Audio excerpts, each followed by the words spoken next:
Jonesy and Amanda. Jam Nation. That wasn't us watching the election on Saturday night. We were watching it on the ABC. I wanted to flick it over to 7 or Sky News, but we're in a bit of a lefty crowd, so they wouldn't have any of that.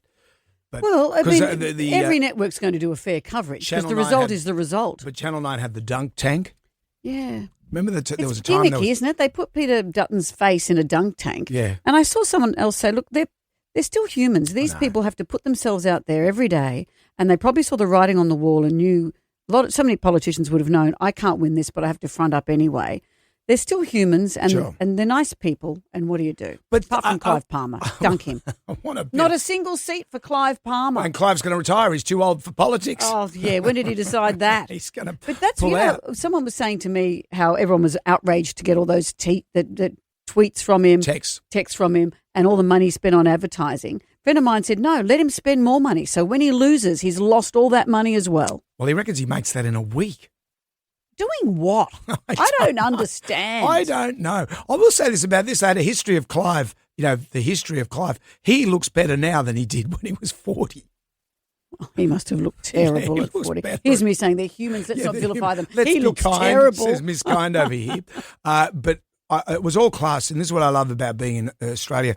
I thought Anthony Albanese's I teared up during his speech. Victory speech was very good. Loved it. Let us all reflect on what we have in common, because no matter who you voted for, no matter where you live, no matter how you worship or who you love, whether you belong to a culture that has known and cared for this great continent for 65,000 years, or you have chosen our nation as your home and enriched our society with your contribution, we are all Australians.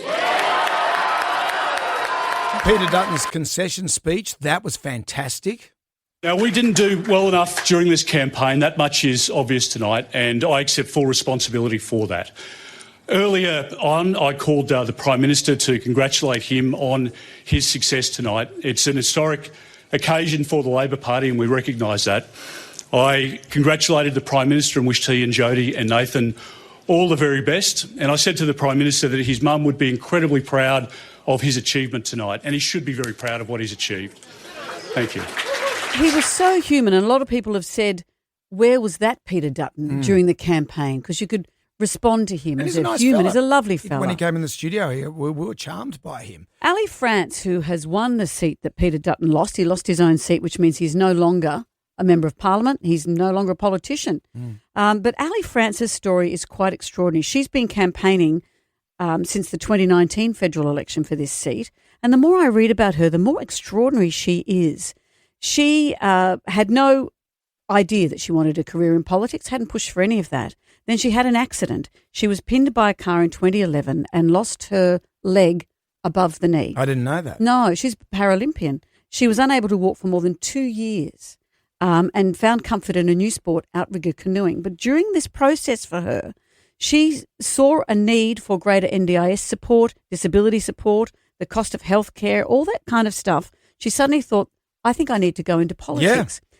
How hard for her. Her husband died with cancer, 2023. And just last year, she lost her 19-year-old son, Henry, to leukemia.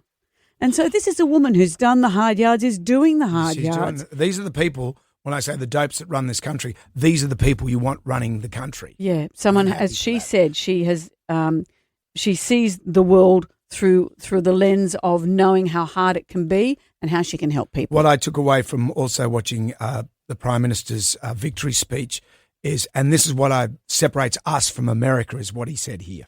A short time ago, I spoke with Peter Dutton, who has, of course, conceded defeat. And I thanked him. No. What we do in Australia is we treat people with respect. Yeah. Right, I must say, on Sunday morning, the sun was shining and I walked around and I thought, I am proud to be Australian right now. It's going to be okay.